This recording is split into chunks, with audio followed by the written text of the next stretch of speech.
Ladies. ஒரே மேடையில இவ்வளவு நாதஸ்வர வித்வான்கள், ஒரு நாதஸ்வர பெண் வித்வான் எல்லாரும் இருக்காங்க. இவங்க எல்லாத்துக்கும் அவங்க ஊர்ல அவங்க ஒரு பெரிய வித்வானா இருக்கலாம், கலையில ரொம்ப சிறந்தவங்களா இருக்கலாம். ஆனா ஒரே மேடையில இத்தனை பேர் இந்த நிகழ்ச்சியில ஏற்றின திரு ஸ்டார் குருசாமி அவர்களுக்கு ஒரு பெரிய கைத்தட்டல் கொடுத்துங்க. ஏன்னா நம்ம ஒரு நாதஸ்வரம் ஒரு தமிழ் பார்க்கலாம், ஒரே நேரத்துல கிட்டத்தட்ட 20-25 நாதஸ்வர வித்வான்கள், ஒரு 10க்கும் மேற்பட்ட தமிழ் கலைஞர்களை பார்க்கறது மிகப்பெரிய சந்தோஷம்.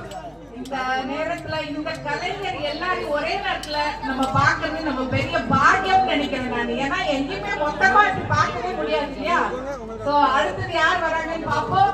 என்னால ரொம்ப சந்தோஷத்தை இது பண்ண முடியாதனால அதை எக்ஸ்பிரஸ் பண்றதுக்காக உங்ககிட்ட வந்து இதை பகிர்ந்துக்கிறேன். நன்றி. அடுத்து யார் வராங்கன்னு பார்க்கலாம்.